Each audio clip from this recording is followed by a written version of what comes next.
Julian Thorne swept into the cafe like a storm he alone had conjured, his arrogance a palpable force that sucked the warmth from the room. The manager froze mid-step. The baristas ducked their heads. But it was Alara, the new waitress, who was caught in his path. From the moment she approached his table, the barrage of insults began. Then, in front of a packed morning crowd, Julian smirked, deliberately tipped a full glass of ice water onto her uniform, and watched as his friends erupted in laughter.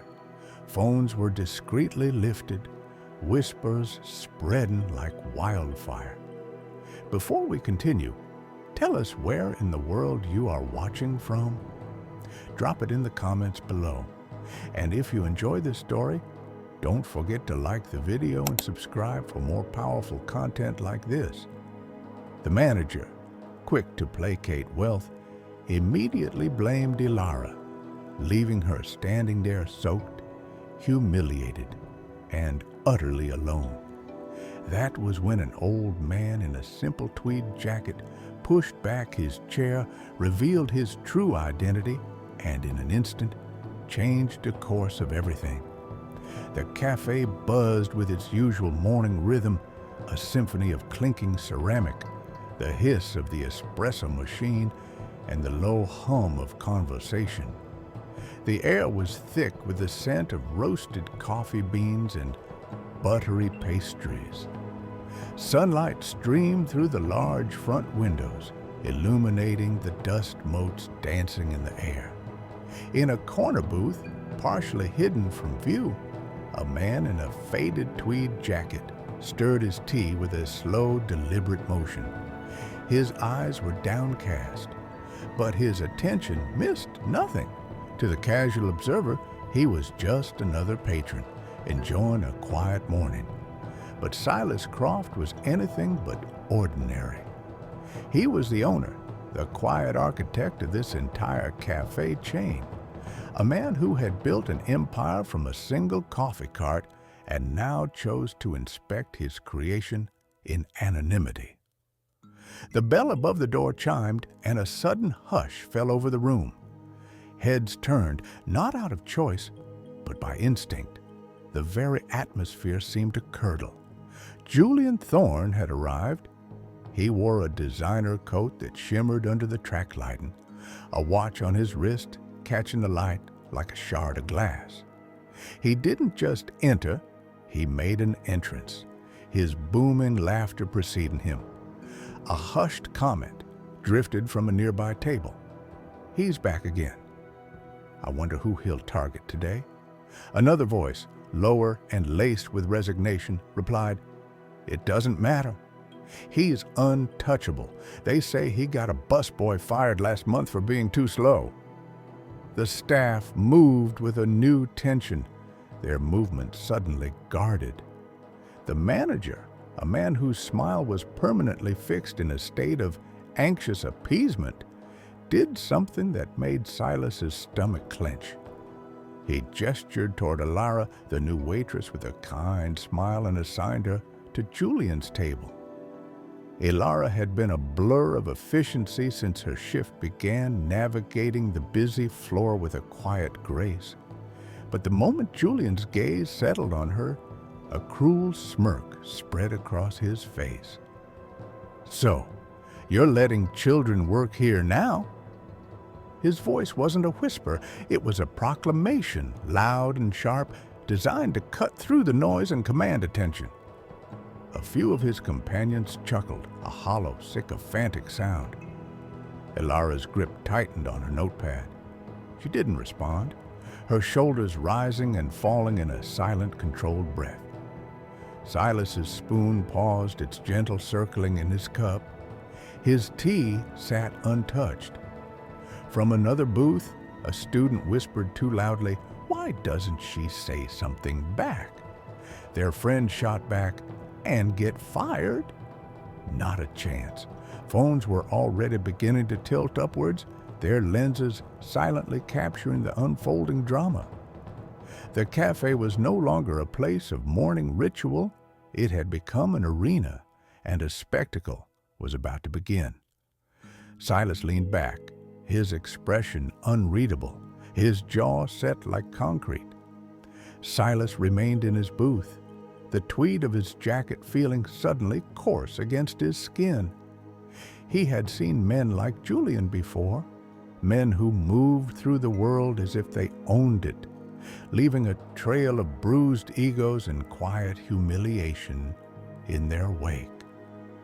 Rumors had reached his office for weeks, whispers of a wealthy patron who treated his staff like personal servants.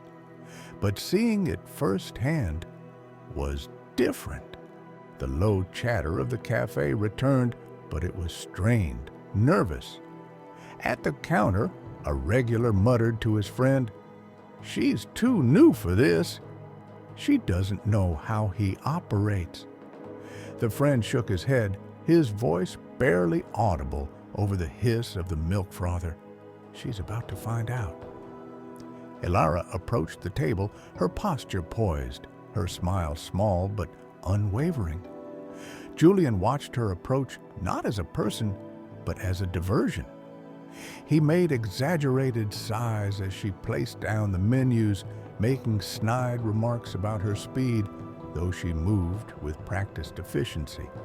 His friends laughed on cue, a pack of hyenas circling their leader. Silas's eyes remained fixed on the scene, noting the subtle details. He saw how Elara straightened her apron before speaking, how her throat moved as she swallowed back a retort. He also saw the manager hovering by the register, feigning work, but keeping a vigilant eye on Julian's table, not to protect his staff, but to manage the whims of his powerful customer. Silas lifted his teacup. The liquid was cold now, forgotten. He wasn't there for the tea. He was there for the truth. From a table behind him, two young professionals were whispering, "Why doesn't the owner ever step in? I heard he's loaded." Their companion shrugged, eyes glued to a laptop. "Maybe the owner doesn't care. That guy probably spends enough to make it worth the trouble." Silas let their words wash over him. They couldn't possibly know that the man they were discussing sat just feet away, his hands folded, biding his time. Elara continued her work, her shoulders squared against the unspoken pressure. Julian snapped his fingers at her, not once but twice, a gesture of pure, unadulterated entitlement. Silas's jaw tightened. His patience, a deep well he had cultivated over decades, was beginning to run dry. The morning rush intensified. The door swung open and shut, letting in bursts of cool morning air. The kitchen was a controlled chaos of sizzling pans and shouted orders. Elara tucked a stray strand of hair behind her ear, adjusted her apron, and took a deep, centering breath before heading back to Julian's booth with a fresh pot of coffee and her composure intact. The manager intercepted her, his smile stretched thin. "Just keep 'em happy," he murmured, a directive that was both a plea and a command. The message was clear. Your dignity is secondary to his satisfaction. Julian didn't even glance at the menu. He stared at Elara, tapping a single manicured finger against the table in a slow, condescending rhythm. When she asked for his order, he listed a series of impossible demands. The coffee had to be hot, but not so hot that it steamed. The eggs had to be soft, but the whites were fully cooked. The toast had to be a specific shade of golden brown. Each item was a test, a new hoop for her to jump through. He even placed his gaudy watch on the table, its diamond-encrusted face a silent, mocking stopwatch. At the counter, two regulars exchanged knowing glances. "What's with the watch?" one asked. "Rich guy theater," the other replied. "He's about to grade her on her performance." The diner had devolved into a tense, silent theater, with Julian as its cruel director.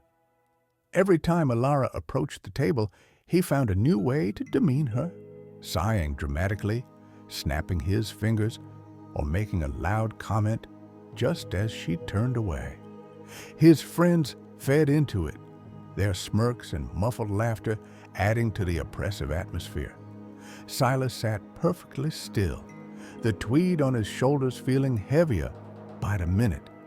He had spent his life reading people, but what he was witnessing now wasn't a negotiation. It was a dissection of a person's spirit, piece by painful piece. Ilara returned with a water pitcher for refills. Julian tilted his glass as she poured, his eyes not on the water, but on her face, searching for a crack in her composure. He waited for the precise moment she finished. Then, with a contemptuous smirk, he tipped the glass forward. The ice-cold water cascaded down her front, soaking her apron and shirt in a single, deliberate wave. A collective gasp sucked the air from the room. Forks stopped halfway to mouths. The sizzle from the kitchen suddenly seemed a world away. Julian leaned back, feigning shock. "How clumsy," he announced to the entire diner. His friends roared with laughter, the sound harsh and ugly as it bounced off the polished surfaces. Ilara held the pitcher with both hands to steady them, her chest rising and falling in a shaky rhythm. She blinked hard, a single, forceful blink to hold back the sting of tears. "Sir," she started, her voice miraculously steady despite the tremor in her jaw. "That wasn't—" She never got to finish. The manager rushed over, his tone sharp and accusatory, aimed not at Julian, but at her. "What did you do, Ilara? Look at this mess. This is completely unacceptable." The crowd stirred, murmurs of disbelief rippling through the booths. Near the door, a woman whispered to her husband, "You saw that?" He poured it on her. He shook his head grimly. "Doesn't matter. The manager always sides with the money." Another voice, laced with bitterness, added, "She's on her own." Ilara's throat worked, but she remained silent, nodding slightly as if to absorb the blow of the unjust accusation. The cold fabric clung to her skin, a physical manifestation of the room's humiliation. Silas's hand slid from the table, gripping his knees so tightly his knuckles turned white. Two teenagers, who had been pretending to text, now held their phones up more boldly, the faint glow of their screens capturing the manager's reprimand and the billionaire's triumphant smirk. Julian wasn't done. He reached for another glass, swirling it slowly, savoring his victory. He lifted it slightly, a clear threat, a test to see how far he could push. The room held its breath. No one moved. At the counter, a man muttered under his breath, "If he does it again, I'm getting involved." His friend cautioned him, "And do what?"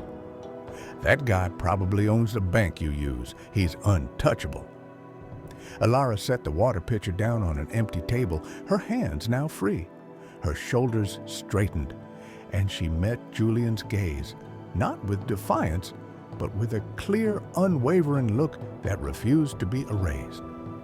"Please," she said, her voice soft but resonant, "that's enough." For a breathtaking moment, the diner was just silent. Her simple, human plea hung in the air, sharper than any insult. Julian's smirk widened as he gripped the glass, ready to double down on his cruelty. His friends watched, waiting. The manager fidgeted, silent and complicit. Then came a sound, the scrape of a wooden chair against the tiled floor. It wasn't loud, but it was decisive, cutting through the tension like a blade. Every eye in the cafe turned toward the unassuming man in the tweed jacket as he rose slowly to his feet. For the first time all morning, Julian Thorne's smirk began to falter. Silas stood, his quiet presence suddenly filling the room. He walked with a slow, deliberate pace, his shadow stretching across the floor until it fell over the booth where cruelty sat enthroned. He hadn't said a word, but the balance of power in the room had already irrevocably shifted.